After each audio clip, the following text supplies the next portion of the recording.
The Sterling City General Hospital was a temple of modern medicine, efficient, sterile, steeped in routine.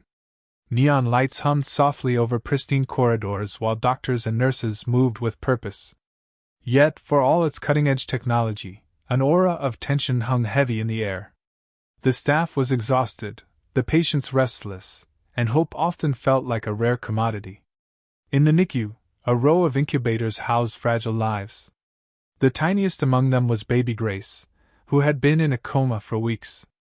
Her parents, Claire and Tom, had almost given up hope, and the medical team had exhausted every known treatment. Nurse Emily was known for her unwavering dedication and refused to give up. A long-ago loss of a child still tormented her, and she held on to the belief that miracles could happen. It was one such tense evening, amidst the rhythmic beeping of monitors and whispered prayers, that something extraordinary happened. It all began when the automatic sliding doors at the hospital swung open.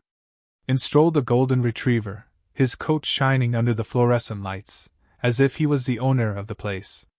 The security guard at the door, a gangly man named Paul, stared aghast as the dog sauntered past him. "No pets allowed," Paul yelled after the animal, his voice tinged with panic. The dog ignored him completely, his steps purposeful and unhurried. Paul fumbled for his radio. We've got a situation. There's a dog in the hospital." "Repeat, a dog in the hospital." "Handle it," came the curt reply from the other end. Paul followed the dog, his attempts to shoo him out becoming increasingly desperate. "You can't just walk in here. This is a sterile environment," he hissed, waving his arms. But the dog, later identified by his tag as Max, was not so easily deterred. Down a corridor he went, his nose leading him to the NICU. In the unit, Nurse Emily moved to adjust the 4 on baby Grace, her actions mechanical but precise. The sound of frantic footsteps broke her concentration, and she looked up to see Paul barreling in, followed by the golden retriever. "What is happening?" Emily demanded, her brow furrowing. This dog won't leave," Paul stuttered, pointing at the now-seated Max next to Grace's incubator. Emily blinked. "How did he get in here?" Paul threw his hands in the air. "I don't know. He's like Houdini with fur." Before Emily could respond, Max let out a soft whine and placed a paw on the glass of Grace's incubator. The beeping on her monitor, which had been erratic all evening, steadied. Emily froze. "Did you see that?" Paul scratched his head. "See what?" "The monitor, it's stabilizing." Emily stared at the readings, her heart racing. The numbers were improving, albeit slightly. It could have been a coincidence, but something in Max's calm demeanor suggested otherwise. Word spread like wildfire. By morning, Dr. Harold Grayson, the hospital's senior physician and an avowed realist, was on the warpath. He was known for his no-nonsense attitude and intolerance for anything unscientific, and now he burst into the NICU, his white coat billowing behind him. "What's this nonsense about a dog in my hospital?" he barked. Emily stood her ground, her arms crossed. "His name is Max, and he hasn't left baby Grace's side all night. Her vitals are improving, doctor. Look for yourself." Dr. Grayson peered at the monitor, his frown deepening. "Correlation doesn't imply causation, Nurse Emily. This is absurd. The dog needs to go." As if on cue, Max let out a low growl, his gaze fixed on Dr. Grayson. The room fell silent. Is he growling at me?" Grayson asked, incredulous. Emily suppressed a smirk. "It seems he has an opinion about your bedside manner." The nurses in the room stifled their laughter as Dr. Grayson's face turned an unflattering shade of red. "This is preposterous," he sputtered. "Get rid of the dog immediately, or I'll have security handle it." Max clambered up and, unruffled by all this, settled down beside Grace's incubator, exuding an aura of calm. By the day's end, Max was the talk of the hospital. Patients and staff alike noted the strange, almost mystical effect he seemed to have on them. In the pediatrics ward, a tantrum-throwing toddler stopped wailing the second Max patted in. One elderly woman in the oncology unit swore her pain decreased when Max laid his head on her lap. The grumpiest of cafeteria managers even admitted the dog had brightened the mood in the kitchen. But not everyone was convinced. Dr. Grayson, in particular, was determined to remove Max. "This is a place of science, not superstition," he declared in a staff meeting. "We cannot allow this anomaly to undermine our credibility." Emily shot back, her voice calm but firm. "Credibility doesn't save lives, Doctor. Compassion does." The room erupted into murmurs, some siding with Emily, others with Grayson. The battle lines were drawn. Late that night, as the hospital quieted down, Emily found herself alone in the NICU with Max and Grace.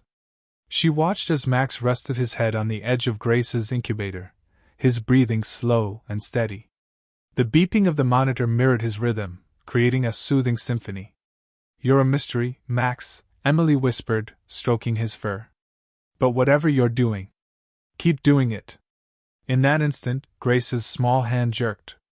Emily's heart skipped a beat, and she leaned in closer, eyes wide in incredulity, as Grace's fingers curled weakly. "Grace?" she whispered. "Can you hear me?" Max let out a soft woof. His tail wagged faintly. Emily's breath caught in her throat. For the first time in weeks, she dared to hope. The first part of this story sets the stage for an extraordinary journey, blending suspense, humor, and heartwarming moments. Max's presence challenges the boundaries of science and faith, setting up a confrontation that will test the hospital's values and beliefs. Let me know if you're ready for the next part, where the tension escalates, and Max's true purpose begins to unfold. The news of Max's mystical presence in the NICU spread like wildfire, causing awe and raised eyebrows throughout Sterling City General Hospital. By morning, it wasn't just the nurses and doctors talking about him. Even patients, visitors, and janitorial staff spoke of the golden retriever miracle worker. For Emily, the pressure was now on. Her defense of Max had earned her both allies and enemies. Dr. Grayson, the hospital's senior physician, was chief among the latter. His disbelief wasn't professional, it was personal. All his career, he had built a reputation for uncompromising rationality, and the idea that a dog could influence patient recovery cut directly across everything he was for. But Emily wasn't backing down. Max's presence beside baby Grace was yielding results that no amount of medical intervention had achieved. Grace's vitals had steadily improved overnight, her heartbeat stronger, her breathing more stable. Yet the question loomed: how long could Max stay before someone forced him out? Later that afternoon, Emily entered the NICU to find Max surrounded by a small group of nurses and interns. They were laughing softly as Max wagged his tail, his eyes bright and inviting.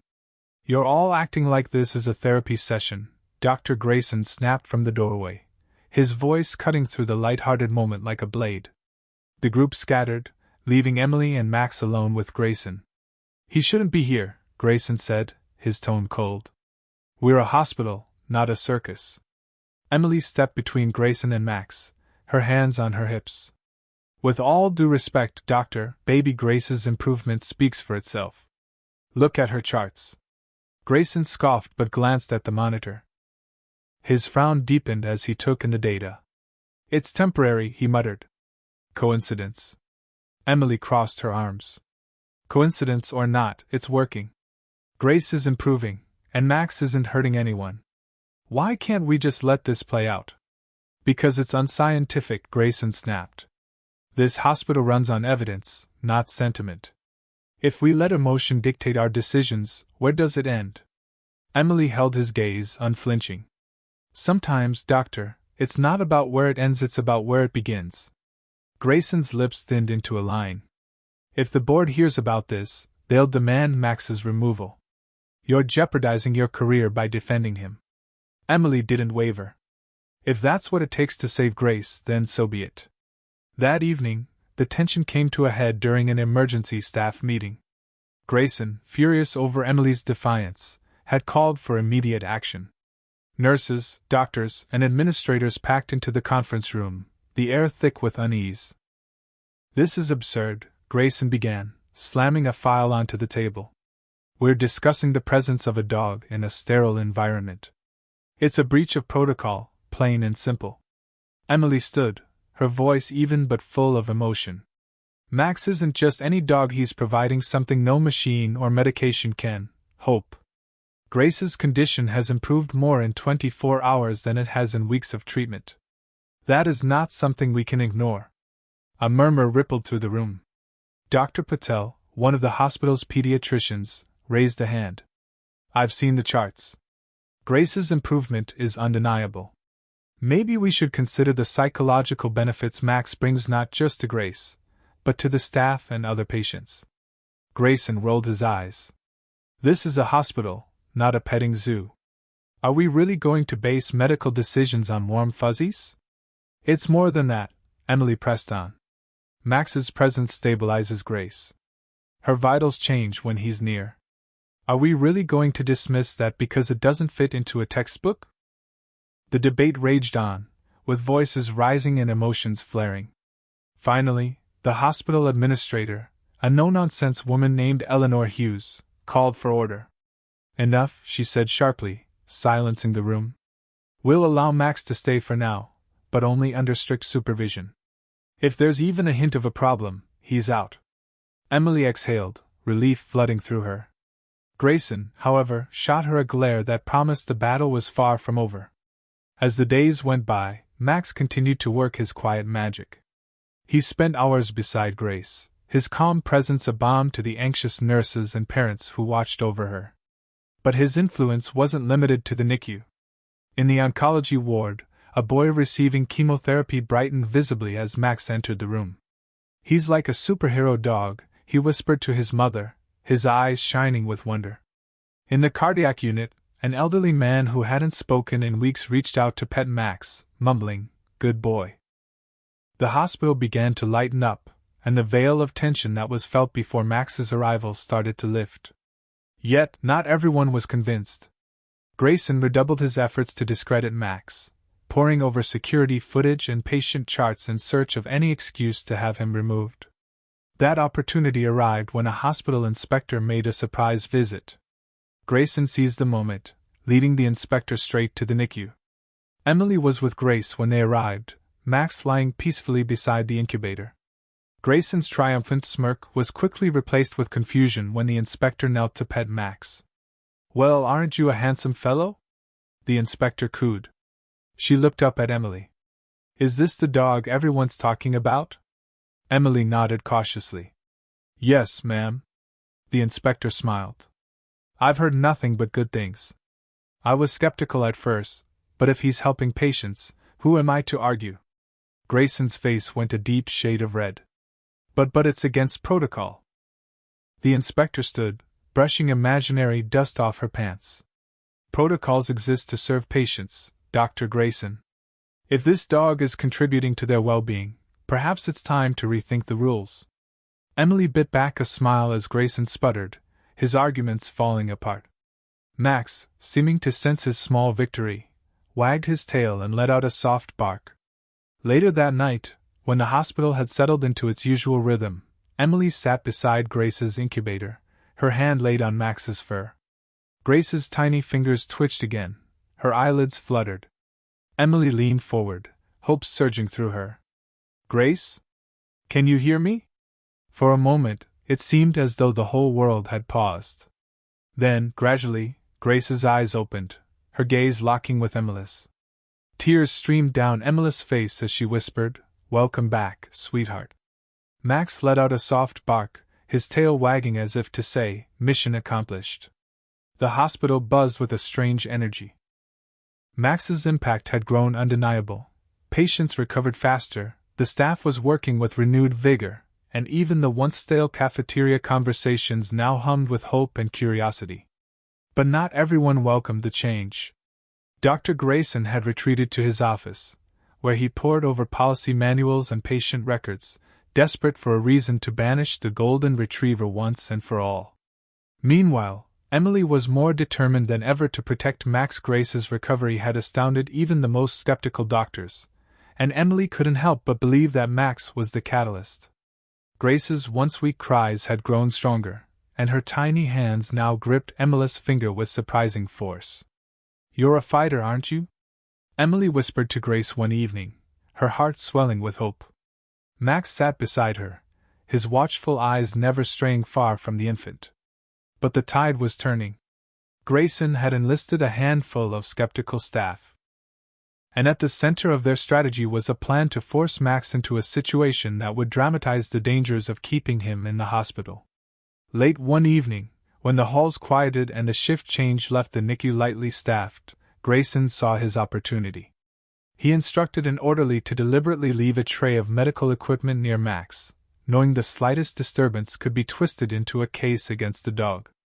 Emily, who knew nothing about the brewing scheme, was in the break room when a loud crash echoed through the NICU.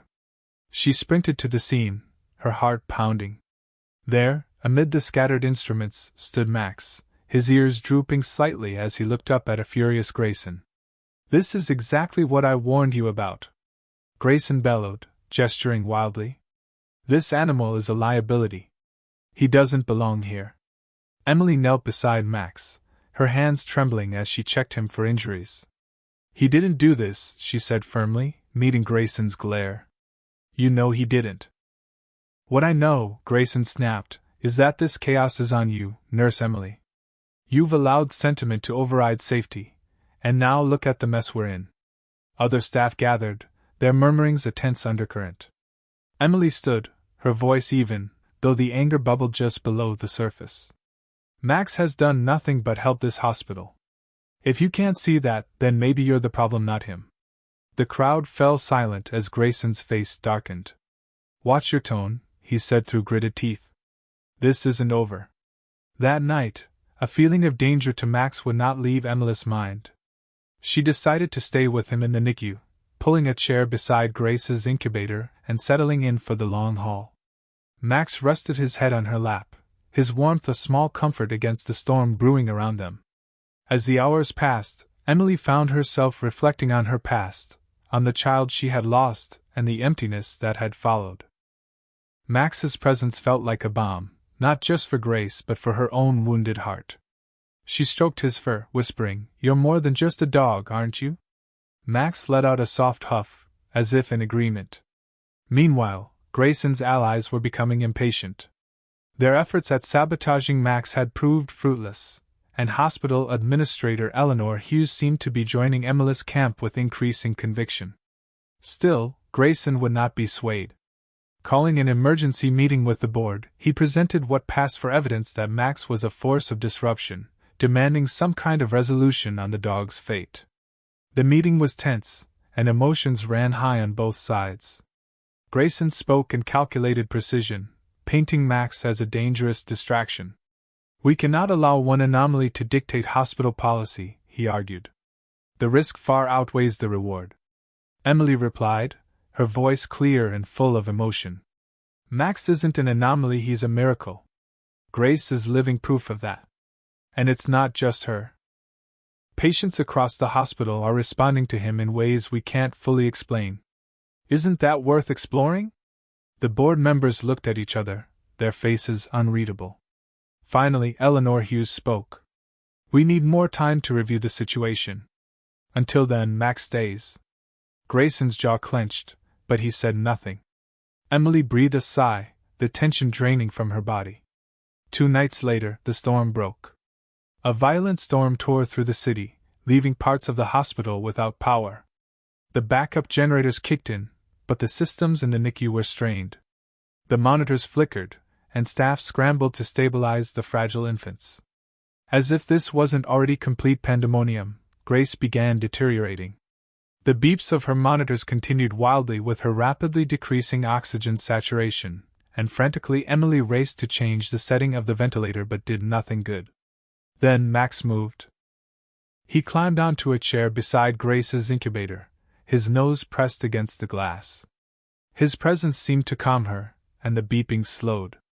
Emily stared in awe as Grace's tiny chest rose and fell more steadily, her color improving before her eyes. Staff members gathered, their faces a mix of wonder and disbelief. Even Grayson, who had rushed to the scene, was momentarily speechless. "What? What is he doing?" someone whispered. "Helping," Emily replied, her voice full of emotion. As the night wore on and the storm broke and order was restored, it was the talk of the hospital. Grayson's opposition lost steam, his arguments continuing to fall to the wayside in the face of undisputable proof regarding Max's effect. For Emily, the night solidified her belief that Max was no ordinary dog. "You're a guardian angel," she whispered to him as he curled up at her feet. "And we're lucky to have you." The third part of this story brings the conflict to its boiling point, with tensions escalating and Max's role becoming even more vital. Let me know if you're ready for the final chapter, where secrets are unveiled and the hospital faces a transformative decision. The hospital was abuzz with speculation. The events of the storm had left everyone in a tailspin, questioning all that was once thought to be understood: medicine, science, and even faith. Max's involvement in Grace's recovery was the stuff of legend, whispered down the hallways and in break rooms. But for Dr. Grayson, it was the beginning of his unraveling.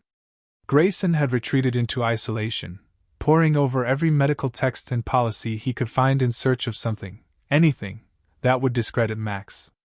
Yet, the more he searched, the clearer it became: the dog had done something extraordinary. And Grayson hated that he couldn't explain it. Emily, meanwhile, was at the hub of a burgeoning movement. The staff and patients embraced her, recounting stories of how Max had affected them. Parents of sick children were coming up to her tearfully grateful, and other departments began to request the Golden Retriever's visits. Eleanor Hughes, the administrator for the hospital, took notice of it. "You've started something here," Eleanor said in a quiet moment in her office. "Max has brought this hospital something we didn't even know we were missing." "Hope," Emily said simply. Eleanor nodded. "But hope isn't easy to manage. There's still resistance, people who think Max doesn't belong here. Grayson is pushing harder than ever." Emily squared her shoulders. "Then we keep fighting. For Grace. For every patient he's helped." It came full circle unexpectedly. One morning, as she was getting ready to start her shift, Emily found Grayson waiting for her outside the NICU. His expression was unreadable, but his tone was sharp. "We need to talk," he said. Emily followed him to a small conference room, where he laid out a stack of documents. "You've won, for now," he began, his voice tight. "The board has decided to allow Max to stay indefinitely. But I need answers." Emily frowned. "Answers?" Grayson leaned forward, his hands clamping on the edge of the table. "This isn't normal. That dog. He's not normal. And I think you know something you're not telling us." Emily's heart raced, but she kept her voice steady. "I don't know what you're talking about. Max is special, yes, but that doesn't mean there's some grand secret." Grayson stared at her for a long moment before he let out a sigh and sat back. I need to understand. For years I've built my career on facts, on things I can see and prove. But this? It's tearing down everything I thought I knew." For the first time, Emily saw vulnerability in his eyes. "Maybe," she said softly, "it's not about understanding. Maybe it's about accepting that some things can't be explained." Grayson didn't reply, but something in his expression shifted. Meanwhile, Grace's condition continued to improve. By the end of the week, she was breathing on her own, her tiny cries growing stronger with each passing day. Emily watched with a mix of joy and relief as Claire and Tom, Grace's parents, held her for the first time since her birth. "Thank you," Claire whispered, tears streaming down her face. "For everything." Emily smiled, her own eyes glistening. "Don't thank me. Thank Max." The Golden Retriever wagged his tail, as if understanding he was the hero of the moment. The final turning point came during a hospital-wide meeting called by Eleanor Hughes. Staff, patients, and even members of the community packed the auditorium, eager to hear the hospital's decision regarding Max. Eleanor mounted the platform, composed but in command. "These past weeks have seen something phenomenal. A Golden Retriever named Max has tested our conventional way of thinking on healing and compassion. He's reminded us that medicine is not just about science but about humanity." The room exploded in applause, but Eleanor raised a hand for silence. "Yet his presence has also raised questions about protocol, safety, and the role of unorthodox methods in a hospital setting. After careful consideration, the board has reached a decision. The room fell silent. Eleanor smiled. Max will remain a part of our hospital family, not just as a visitor but as a certified therapy dog. The auditorium erupted in cheers and applause as staff hugged each other and patients clapped as best they could. Emily leaned down to Max, who sat quietly at her feet. "You did it," she whispered. In the weeks that followed, Max was to become a symbol of hope and resilience.